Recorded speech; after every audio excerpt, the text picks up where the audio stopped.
ప్రభువైన యేసుక్రీస్తు నామంలో కూడి వచ్చిన మీ అందరికీ కూడా నా హృదయపూర్వకమైన వందనాలు తెలియజేస్తున్నాను. అలాగనే మీ మధ్య ఎలాగ బోధించుటకు అవకాశం ఇచ్చిన తండ్రి అయిన దేవునికి కూడా నాకు కృతజ్ఞతాస్తుతులు తెలియజేస్తూ ఉన్నాను. మరి దేవుడిచ్చిన మహాకృపను బట్టి, ఆయన యొక్క ప్రేమను బట్టి చాలా రోజుల తర్వాత మరలా మీతో మాట్లాడే ధన్యతను, అవకాశాన్ని నేను పొందుకున్నాను. మరి యొక్క సమయంలో ఆలస్యం చేయకుండా దేవుని యొక్క వాక్యాన్ని నేర్చుకునే ప్రయత్నాన్ని మనం చేద్దాం. నేటి దినాల్లో క్రైస్తవులుగా పిలువబడుతున్న మనమందరం కూడా, విశ్వాసులుగా పిలువబడుతున్న మనమందరం కూడా ఎన్నో ప్రమాదాలు చూస్తూ ఉన్నాం. క్రైస్తవులే కాదు, అన్య సహోదరులు ఉన్నారు, హైందవ సహోదరులు ఉన్నారు. అందరూ కూడా ఏం చేస్తున్నారు? చాలా ప్రమాదాలు అనేవి చూస్తూ ఉన్నాం. ఈ ప్రమాదాలన్నీ చూస్తున్నప్పటికీ కూడా ఎటువంటి ప్రమాదం లేకుండా, ఎటువంటి సమస్య లేకుండా, ఎటువంటి బాధ, చింత, దిగులు లేకుండా ఈరోజు ఆనందంగా జీవించగలుగుతున్నామంటే అది ఎవరి కృప అంటారు? దేవుని కృపే. దేవుని కృప లేనిదే మనం ఏమీ చేయలేం. దేవుని కృప లేకపోతే మనం జీవించలేము. దేవుని కృప లేకపోతే మనం ఆనందంగా ఉండలేము. దేవుని కృప లేకపోతే మనం సంతోషంగా జీవించలేము. దేవుని కృప లేకపోతే మనమే లేము. ఈరోజు దేవుని కృప ఉంది కాబట్టి, దేవుడు మనపై ప్రేమను, కృపను మనకు అనుగ్రహిస్తున్నాడు కాబట్టి ఈరోజు మనం ఎలా ఉన్నాం? సజీవులుగా ఉండి దేవుని యొక్క వాక్యాన్ని నేర్చుకుంటున్నాం. కానీ చాలామంది బయట ఎలా ఉన్నారంటే బాధలతోనూ, ఏడుపులతోనూ, దుఃఖముతోనూ, ఇబ్బందులతోనూ, శ్రమలతోనూ, ఒడిదుడుకులతోనూ ఉన్నారు. కానీ అటువంటి దశలో మనం లేకుండా ఈరోజు దేవుడు మనల్ని ఏం చేశాడు? తన కృప చేత, తన ప్రేమ చేత రక్షించిన వాడుగా ఉన్నాడు. మరి ఇంత చేసిన దేవునికి అసలు మనం ప్రేమను కానీ, కృపను కానీ పొందుకోలేని స్థితిలో ఉన్న మనకి దేవుడు ఏమిచ్చాడు? కృపనిచ్చాడు, ప్రేమ ఇచ్చాడు. కృప అంటే ఏంటి? అర్హత లేని వారికి ఉచితంగా పొందినదే కృప అంటారు. అంటే ఈరోజు మనకి దేవుని యొక్క కృప పొందడానికి మనకు అర్హత ఉందా? లేదు. కానీ మనం ఏం చేస్తున్నాం? దేవుని యొక్క కృపను పొందుకుంటున్నాం. దేవుని యొక్క ప్రేమను పొందుకోవడానికి మనకు అర్హత ఉందా? అవకాశం ఉందా? అంటే మనకైతే లేదు. కానీ దేవుడు ఏం చేశాడు? తన యొక్క కృపను, ప్రేమను ఉచితముగా మనకు అందిస్తూ ఉన్నాడు. మరి ఎలాగూ చేసిన దేవునికి మనం ఏం చేయాలి అని అంటే 105వ కీర్తనల గ్రంథము 105వ అధ్యాయము, కీర్తనల గ్రంథము 105వ అధ్యాయము మొదటి నుంచి మనం చదువుకుందాం.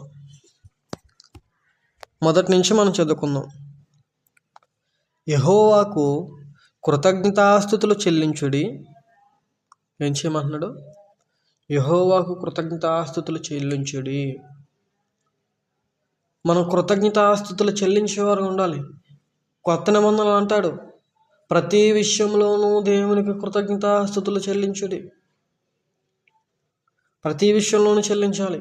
ఇక్కడ కూడా చెప్తున్నాడు, కృతజ్ఞతాస్తుతులు చెల్లించుడి. అయ్యా, ఈ సంతోషాన్ని ఇచ్చావు, నీకు కృతజ్ఞతలు.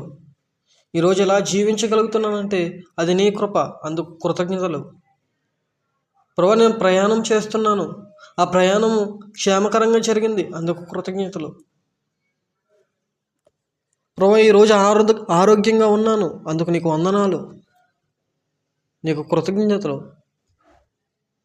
ఈరోజు నేను సంతోషంగా నాకు కుటుంబంతో గడపగలుగుతున్నాను, అందుకు నీకు కృతజ్ఞతలు అని తెలియజేస్తూ ఉండాలి. ప్రతి విషయంలో మనం కృతజ్ఞతలు చెల్లించేవారుగా ఉండాలి. కానీ ఈరోజు మనం ఏం చేస్తున్నాం తెలుసా? దేవుని ప్రేమ ఉచితంగా పొందుకుంటున్నాం, దేవుని కృపను ఉచితంగా పొందుకుంటున్నాం. కానీ దేవునికి కృతజ్ఞతాస్తుతులు చెల్లిస్తున్నామా? లేదు. పోనీ ఎప్పుడైనా మనం ప్రార్థన చేస్తున్నామా దేవునికి? లేదు.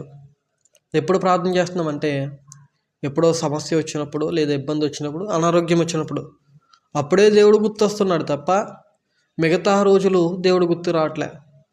కొంతమందికి ఆదివారం గుర్తొస్తాడు, కొంతమంది శుక్రవారం గుర్తొస్తాడు, మిగిలిన రోజులు ఎవరికి గుర్తురాదు. కానీ ప్రియ సహోదరి సహోదరులారా, మనం ప్రతిరోజు కూడా దేవునికి కృతజ్ఞతాస్తుతులు చెల్లించాలి. ఉదయం లేస్తాం, కృతజ్ఞతలు చెల్లిస్తామా? లేదు. భోజనాన్ని తింటాం, భోజనాన్ని మనం భుజిస్తూ ఉంటాం, అప్పుడు కృతజ్ఞతలు చెల్లిస్తామా? లేదు. రాత్రిపూట పడుకుంటాం, అప్పుడు కృతజ్ఞతాస్తుతులు చెల్లిస్తామా? లేదు. కానీ మనం ఏం చేయాలంటే, అయ్యా రాత్రి కాలమంతయు కాచి కాపాడినందుకు నీకు కృతజ్ఞతలు. మరి ఉదయకాలం మొదలుకొని రాత్రి వరకు నీ యొక్క రెక్కల చోటును కాచి కాపాడి భద్రపరచు అని మనం ప్రార్థన చేయాలి. అయ్యా చక్కటి ఆహారం దయచేసావు, అందుకు నీకు కృతజ్ఞతలు. వడ్డించిన వారిని దీవించండి, ఎవరైతే లేరో వారికి ఎవరొకరి ద్వారా వారికి సహాయం చేయండి అని ప్రార్థన చేయాలి. అయ్యా మళ్ళీ రాత్రి ఏం చేయాలి? అయ్యా ఉదయకాల సమయం నుంచి ఈ యొక్క సమయం వరకు నీ యొక్క రెక్కల చోటును భద్రపరచావు, ఎటువంటి అపాయం లేకుండా నన్ను కాపాడావు, అందుకు నీకు కృతజ్ఞతలు అని చెప్పి మరలా ఈ యొక్క రాత్రికాల సమయంలో నేను పండుకొనుచున్నాను, మంచి నిద్ర నక్కలుగా చేసి మరలా ఉదయకాల సమయంలో లేచి నేను మరలా నేను స్తుతించుకునే ధన్యతను నాకు దయచేయి అని ప్రార్థన చేయాలి. మనం చేస్తున్నామా? లేదు. ఉదయం లేచిన వెంటనే మనం ఏం చేస్తూ ఉంటాం? తడుముకుంటూ ఉంటాం. ఏం తడిమేస్తాం? నా ఫోన్ ఎక్కడుందా అని తరిమేస్తాం. కానీ ఎప్పుడైనా మనం బైబిల్ ఎక్కడుంది అని ఎత్తుకామా? లేదు. బైబిల్లో ఏ వాక్యం చదవాలి అని వెతికామా? లేదు. కానీ ఉదయం లేచిన వెంటనే ఏం వెతికేస్తాం? సెల్ ఫోన్ ఎక్కడుందని వెతుకుతూ ఉంటాం, లేదా టీవీ రిమోట్ ఎక్కడుందని వెతుకుతూ ఉంటాం. కానీ ప్రియ సహోదరి సహోదరులరా, వాటన్నిటికంటే ముందు నువ్వు వెతకాల్సింది ఏంటో తెలుసా? దేవుని ఒక వాక్యాన్ని. ఈరోజు ఎక్కడి నుంచి ఎక్కడి వరకు వాక్యాన్ని చదువుకోవాలని వెతకాలి. ఈరోజు ప్రార్థన చేయాలి, ఎలా చేయాలి అని మనం ప్రిపేర్ అవ్వాలి. కానీ ఈరోజు మనం ఎలా ఉన్నాం? దేవునికి కృతజ్ఞతలు చెల్లించలేని వారుగా, కృతజ్ఞత లేని వారుగా మనం జీవిస్తున్నాం. ప్రియ సహోదరి సహోదరులారా, ఒక్కసారి ఆలోచన చేయండి. దేవుడు మనకు ఉచితంగా ప్రేమిస్తున్నాడు, ఉచితంగా తన కృపను అనుగ్రహిస్తున్నాడు. మనం ఎటువంటి అపాయంలో పడకుండా, ఎటువంటి ఇబ్బందుల్లో పడకుండా, శ్రమల్లో పడకుండా మనల్ని కాచి కాపాడి భద్రపరుస్తున్నాడు, మనల్ని పోషిస్తున్నాడు. ఇంత చేస్తున్న దేవునికి మనం కృతజ్ఞతలు చెల్లించాలా వద్దా? ఖచ్చితంగా చెల్లించాలి. మన యొక్క పొరుగువాడు ఒక 10 రూపాయలు మనకి ఇస్తేనే థ్యాంక్స్ అని చెప్తాం, కృతజ్ఞతలని చెప్తాం. ఒక్క 10 రూపాయలు ఇచ్చినందుకే నువ్వు కృతజ్ఞతలు చెల్లిస్తున్నావే? రోజు 24 గంటలు నేను కాచి కాపాడి పోషించి పెంచి నడిపిస్తున్న దేవునికి ఇంకెంత కృతజ్ఞత కలిగి ఉండాలి మనం? ఇంకెంత కృతజ్ఞతా భావం మనలో ఉండాలి? ఒకసారి ఆలోచించేది. కాబట్టి ఈరోజు దేవుని ప్రేమ పొందుకుంటాం గొప్ప కాదు, ఆయనకు కృతజ్ఞత స్తుతులు చెల్లించడం గొప్ప. దేవుని ప్రేమ అందరూ పొందుకుంటారు, దేవుని ప్రేమ అందరూ పొందుకుంటారు. కానీ పొందుకున్నవారు ఎవరైతే దేవుని యొద్దకు వచ్చి కృతజ్ఞతలు చెల్లిస్తారో వారిని దేవుడు ఆశీర్వదిస్తాడు. యేసుక్రీస్తు వారు 10 మందిని బాగు చేశాడు. 10 మంది బాగుపడ్డారు. 10 మంది కుష్ఠరోగులు బాగుపడిన తర్వాత అందులో కొంతమంది వచ్చి, అయ్యా మేము బాగుపడ్డాం, మాకున్న రోగం తొలగింది, అందుకు నీకు కృతజ్ఞతలయ్యా, అందుకు నీకు ధన్యవాదాలయ్యా అని చెప్పి ఆయనను మ్రొక్కి మరలా వారు వెళ్తారు. కానీ అందులో కొంతమంది ఎలా ఉన్నారంటే, ఆయనకున్న రోగం పోయిన తర్వాత కూడా ఏం చేయరు? దేవునికి కృతజ్ఞతలు చెల్లించడానికి రారు యేసుక్రీస్తు వారికి. ఈరోజు అటువంటి స్థితిలో మనం ఉన్నాం. కానీ మనం ఎలా ఉండాలంటే, దేవుని యొద్దకు వచ్చి, అయ్యా కృతజ్ఞతలు, మంచి ఆరోగ్యం ఇచ్చే కృతజ్ఞతలు, మంచి జీవితాన్ని ఇచ్చావు, నీకు కృతజ్ఞతలు. ఎటువంటి శ్రమల్లో, ఎటువంటి ప్రమాదాల్లో పడకుండా నన్ను కాచి కాపాడినందుకు నీకు కృతజ్ఞతలు. నా యొక్క కుటుంబం అంతా ఆనందంగా ఉన్నందుకు నీకు కృతజ్ఞతలు. ఉదయం మొదలుకొని సాయంకాలం వరకు నన్ను కాచి కాపాడినందుకు నీకు కృతజ్ఞతలు, నీకు వందనాలు అని మనం తెలియజేస్తూ ఉండాలి. ఇంకా కిందకి చదువుకుంటే ఏం చేయాలి? ఆయన నామమును ప్రకటన చేసేవారుగా ఉండాలి. దేవుని కృపను పొందుకుంటున్న మనమందరం కూడా, లేదా దేవుని ప్రేమను ఉచితంగా పొందుకుంటున్న మనమందరం కూడా ఏం చేయాలి? ఆయన నామమును ఏం చేయాలి? ప్రకటన చేసేవారుగా ఉండాలి. ఆయన నామమును మనం ప్రకటన చేయాలి. ఆయన యొక్క వాక్యాన్ని మనం ప్రకటన చేసేవారుగా ఉండాలి. కానీ ఈరోజు మనం ఎలా ఉన్నాం? వాక్యాన్ని వింటున్నాం, వాక్యాన్ని నేర్చుకుంటున్నాం, ప్రార్థనలు చేస్తున్నాం, ప్రార్థన ఎలా చేయాలో నేర్చుకుంటున్నాం, పాటలు ఎలా పాడాలో నేర్చుకుంటున్నాం, పాటలు పాడుతున్నాం. కానీ మనం ఏం చేయం? ఎదుటి వారికి ప్రకటన చేసేవారుగా ఉండం. ఎప్పుడు చూసినా మనం ఏం చేస్తాం తెలుసా? పలానా వెంకయ్యమ్మ ఆ రోజు అలా అందే, పలానా ఓడు పలానా సందులోకి తూరాడు, పలానా పుల్లమ్మ పలానా మాట అంది. ఈరోజు ఆరాధనలో చెప్పుకుంటాం తప్ప, ఇదిగో ఈరోజు దైవజనులు చక్కటి వాక్యాన్ని తెలియజేశారు, ఇదిగో ఈరోజు దైవజనులు పలానా వాక్యం మీద మనకు తెలియజేశారు, ఎంత చక్కగా ఉంది, ఇలా సత్యమైన వాక్యాన్ని బోధిస్తున్నారు, వాక్యానుసారంగా జీవిస్తున్నారు, ఎన్నో విషయాలను మాకు తెలియజేస్తున్నారు అని ఎప్పుడైనా మనం ఎదుటివారికి చెప్పామా? లేదు. మనం ఏం చెప్తాం తెలుసా? ఈరోజు మా భర్త ఈరోజు నన్ను అలా అన్నాడు, లేదా మా అత్తగారు నన్ను ఇలా అంది, లేదా నా మామగారు నన్ను అలా తిట్టాడు, నా అత్తగారు నన్ను యాగనిస్తలేదు. ఎప్పుడు చూసినా ఇవే చెప్తాం. కానీ ఇదిగో పలానా రోజు దైవజనులు వాక్యం చెప్పారు, ఆ వాక్యంలో చాలా మంచి విషయాలు ఉన్నాయి, ఆ వాక్యం ఒక్కసారి నీకు చెప్తాను విను అని ఎప్పుడైనా చెప్తామా? లేదు. కొంతమంది అంటారు ఏమనంటే, చెప్తే వింటారేటండి,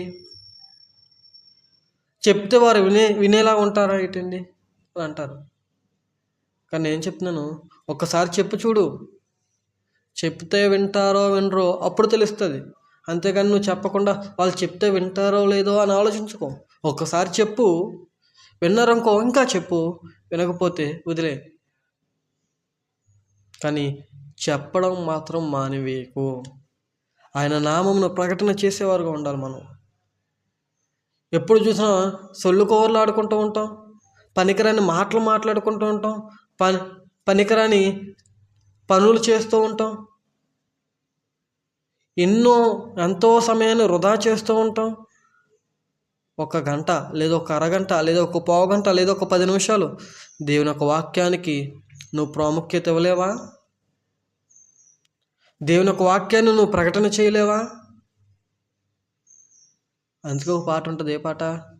ముసలమ్మ ముచ్చట్లు కట్టి పెట్టి పరిశుద్ధ గ్రంథాన్ని చేత పట్టి, ముసలమ్మ ముచ్చట్లు కట్టి పెట్టి పరిశుద్ధ గ్రంథాన్ని చేత పట్టి, దీక్షతో నడుము కట్టి ఇంటింట తలుపు తట్టి, దీక్షతో నడుము కట్టి ఇంటింట తలుపు తట్టి, ఏసయ్య ఊసే చెప్పమ్మా ఊరుకనే ఉంటే తప్పమ్మా, ఏసయ్య ఊసే చెప్పమ్మా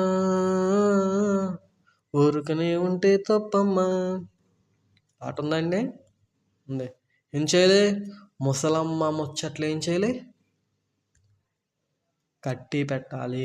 అంటే ముసలమ్మ ముచ్చట్లు మనం ఆడకూడదు. ఎన్నో పనికిరాని మాటలు మాట్లాడుతున్నామే, అవి మాట్లాడకూడదు. ఎన్నో పనికి మాలిన పనులన్నీ చేస్తున్నామే, అవి చేయకూడదు. అక్కడ కబుర్లు ఎక్కడ చెప్పి, ఎక్కడ కబుర్లు అక్కడ చెప్పి కుటుంబాలను నాశనం చేయకూడదు. అక్కడ మాటలు ఎక్కడ మాటలు అక్కడ చెప్పి కుటుంబాలను నాశనం చేసేయకూడదు. మరి ఏం చేయాలంటే దీక్షతో మనం నడుము కట్టుకోవాలి. నేను సువార్తను చాటాలి అనే ధైర్యం మనలో ఉండాలి, మన నమ్మకం మనలో ఉండాలి, అనే ఆలోచన, సువార్తని చాటి చెప్పాలి అనే ఆలోచన మనలో ఉండాలి. ఎప్పుడైతే అది ఉంటుందో అప్పుడు మనం ఏం చేయగలుగుతామంటే దాన్ని పాటించగలుగుతాం. మనం యేసుక్రీస్తు వారి యొక్క సువార్తను మనం చాటి చెప్పేవారు ఉంటాం, ఆయన యొక్క నామాన్ని ప్రకటన చేసేవారుగా ఉంటాం.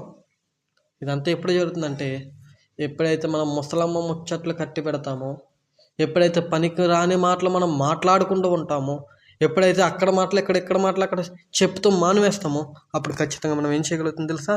ఆయన నామమును ప్రకటన చేసేవారుగా ఉంటాం. ఆయన నామమును మనం ప్రకటన చేయాలంటే ముందు మనం జాగ్రత్తగా వినాలి. విన్న వాక్యాన్ని మనతో ఉంటే సరిపోదు. ఏదో మనం వినేసాం కదా, మనం రక్షింపబడిపోతే చాలు కదా అని అనుకోకూడదు. ఏం చేయాలంటే విన్న వాక్యాన్ని అనేక మందికి తెలియచేయాలి. విన్న వాక్యాన్ని అనేక మందికి ప్రచారము చేసేవారుగా ఉండాలి. విన్న వాక్యాన్ని అనేక మందికి తెలియజేసేవారుగా మనం ఉండాలి. అప్పుడు ఆయన నామమును మనం ప్రకటన చేసేవారుగా ఉంటాం. అంతేకాని ఈరోజు వాక్యం వినేసాను, ఈ చాలు, ఇది నా గురించి చెప్పాడు, నేను వాక్యం వినేసాను, నేను రక్షింపబడిపోయాను, నాకు కుటుంబం రక్షింపబడిపోయింది అని అనుకున్నామంటే అది తప్పు. మనం ఏం చేయాలంటే ఆయన నామమును ప్రకటన చేసేవారుగా ఉండాలి. ఆయన నామమును అందరికీ తెలియజేసేవారుగా మనం ఉండాలి. కింద ఏమంటారు చూడండి, ఇంకా కింద అంటాడు చూడండి, జనములలో ఆయన కార్యములను తెలియజేయుడి. ఏం చేయాలంట? జనములలో ఆయన కార్యములను తెలియజేయాలి. ఆయన కార్యములు మనం తెలియజేసేవారు ఉండాలి. ఎక్కడ? 4 గోడల మధ్య కాదు, జనములలో. ఇదిగో ఫలానా, ఈ భూమి మీద ఎన్నో కార్యాలు చేస్తాడు, ఎన్నో అద్భుత కార్యాలు చేస్తాడు. కళ్ళు లేని వాడికి కళ్ళు ఇచ్చాడు, చూపు లేని వాడికి చూపిచ్చాడు, చెవులు లేని వాడికి చెవులు ఇచ్చాడు, మాట రాని వారికి మాట ఇచ్చాడు, కుష్టి రోగాలను తొలగించాడు, కాళ్ళు చేతులు లేని వారికి కాళ్ళు చేతులు ఇచ్చాడు. ఇవన్నీ యేసుక్రీస్తు వారు యేసుక్రీస్తు వారు చేశారు. కానీ ఈరోజు అవి ఉన్నాయా అంటే అవి లేవు. అవి ఆనాటి కాలంలో ఆగిపోయినాయి. అవి ఆనాటి కాలంలో ఎందుకు జరిగాయి అంటే అప్పుడు యేసుక్రీస్తు వారు దేవుని కుమారుడిని నిరూపించుకోవాలి కనుక, ఆయన యొక్క సువార్త బయలుపరచబడాలి కనుక, కొత్త నిబంధన రావాలి కనుక ఆ రోజు యేసుక్రీస్తు వారు వాటి కార్యాలన్నింటినీ కూడా చేయడం జరిగింది. కానీ ఈరోజు అవి ఉన్నాయా అంటే అవి లేవు. అవి ఉన్నాయా అంటే అవి లేవు. మరేంటి దేవుని కార్యాలంటే? ఈరోజు దేవుడు మనల్ని కాల్చి కాపాడుతున్నాడు చూసావా, అదే దేవుని కార్యాలంటే. ఈరోజు దేవుడు మనల్ని పెంచి పోషించి నడిపిస్తున్నాడే, అవే దేవుని కార్యాలంటే. మనం ఆనందంగా జీవించగలుగుతున్నామంటే అదే దేవుని కార్యం అంటే. ఇది మనం గమనించాలి. ఇది మనం గమనించి దేవుని కార్యాలను అందరికీ చాటి చెప్పేవారుగా ఉండాలి. దేవుని ఒక వాక్యాన్ని ప్రకటన చేసేవారుగా ఉండాలి. ఆయన యొక్క నామమును ప్రకటన చేసి జనములలో ఆయన యొక్క కార్యాలను వివరించాలి. ఇదిగో ఒకప్పుడంట ఇశ్రాయేలు వారిని దేవుడు నడిపించాడు. ఒకప్పుడంట ఇశ్రాయేలు వారికి ఆహారం లేనప్పుడు ఆకాశం నుండి మన్నాను కురిపించాడంట. ఒకప్పుడంట ఇశ్రాయేలు వారికి నీళ్లు లేకపోతే బండ నుండి నీరు రప్పించాడంట. చేదు నీటి నుంచి మంచి నీటిని రప్పించాడంట. ఒకప్పుడు ఇశ్రాయేలుని నడవడానికి ఎర్ర సముద్రాన్ని 2 పాయలుగా చీల్చాడంట. ఇవన్నీ కూడా ఎన్నో కార్యాలు ఉన్నాయి. ఆ కార్యాలన్నీ కూడా మనం తెలియచేయాలి. అంతేకాని పలానా పుల్లమ్మదంది, పలానా పుల్లయ్య ఎలా అన్నాడు, పలానా ఎంకమ్మ అలా అంది, పలానా ఎంకయ్య ఎలా అన్నాడు, ఇవి కాదు తెలియజేయాల్సినవి. మరేం తెలియజేయాలంటే ఇదిగో ఒకప్పుడు ఇశ్రాయేలు వారు ఉన్నారు. ఆ ఇశ్రాయేలు వారు ఐగుప్తు బానిసత్వంలో ఉన్నప్పుడు వారిని విడిపించి ఎర్ర సముద్రం వారికి అడ్డుగా వస్తే ఆ ఎర్ర సముద్రాన్ని 2 పాయలుగా చేసి దాని మధ్యలో దేవుడు నడిపించాడంట. అంతేకాకుండా వారికి ఆకలేస్తే ఆహారాన్ని ఆకాశం నుండి మన్నాను కురిపించాడంట. వారికి దాహం వేస్తే బండ నుండి నీరు రప్పించాడంట. ఈరోజు దేవుని నమ్ముకుంటే, ఈరోజు దేవుని యందు విశ్వాసం ఉంచితే ఖచ్చితంగా ఎన్ని పెద్ద శ్రమలు వచ్చినా దేవుడు మనల్ని బాగుపరుస్తాడు. ఎన్ని సమస్యలు వచ్చినా దేవుడు మనల్ని నడిపిస్తాడు. ఎన్ని అడ్డంకులు వచ్చినా వాటన్నిటిని తొలగించి సరళమైన దారిని మనకి దేవుడు దయచేస్తాడు అని మనం ప్రకటన చేసేవారుగా ఉండాలి. ప్రార్థన ద్వారా దానియేలు సింహపు బోన్లోంచి బయటకు వచ్చాడు. షద్రకు మేషకు అబేద్నెగోలు అగ్నిగుండంలోంచి బయటకు వచ్చారు. ఈరోజు మనం ప్రార్థన చేస్తే ఎన్ని కష్టాలున్నా అందులోంచి బయటకు వస్తాం. మనం ప్రార్థన చేస్తే ఎన్ని శ్రమలున్న వాటిలోంచి బయటకు వస్తాం. సింహపు బోన్లోంచే బయటకు వచ్చాడంటే, అగ్నిలోంచే బయటకు వచ్చారంటే ఈరోజు మనకున్న సమస్యలు పెద్దవి కాదు, చాలా చిన్నవి అని ఎప్పుడైతే మనం తెలియజేస్తూ ఉంటామో అప్పుడు ఏమవుతుంది? మనం ఆయన కార్యాలను తెలియజేసే వారుగా ఉంటాం. ఆయన నామమును ప్రకటన చేసిన వారుగా మనం ఉండగలుగుతాం. కాబట్టి ప్రియ సహోదరి సహోదరులరా, ప్రతి విషయంలోనూ దేవునికి కృతజ్ఞతాస్తుతులు చెల్లించి ఆయన నామమును ప్రకటన చేసి జనములలో ఆయన కార్యములను తెలియజేద్దాం. దేవుని యొక్క కృపను మనం ఉచితంగా పొందుకుంటున్నాం. దేవుని యొక్క ప్రేమను మనం ఉచితంగా పొందుకుంటున్నాం. దేవుని యొక్క దయను మనం ఉచితంగా పొందుకుంటున్నాం. అన్ని ఉచితంగా మనం పొందుకుంటున్నాం కనుక ఈ 3 కార్యాలు మనం చేయగలుగుతామంట? చేయలేమంటారా? చేయగలం. ఎన్నో ఉచితంగా ఇస్తున్నాడు. మన కోసం తన యొక్క కుమారుని యొక్క ప్రాణాన్ని దయచేశాడు. తన యొక్క కుమారుని బలి చేశాడు. మన కోసం ఎటువంటి పాపం ఎరగని యేసుక్రీస్తు వారే బలి అయ్యారు. అంటే దేవుడికి మన మీద ఉన్న ప్రేమ ఎలాంటిది ఒక్కసారి ఆలోచన చేయండి.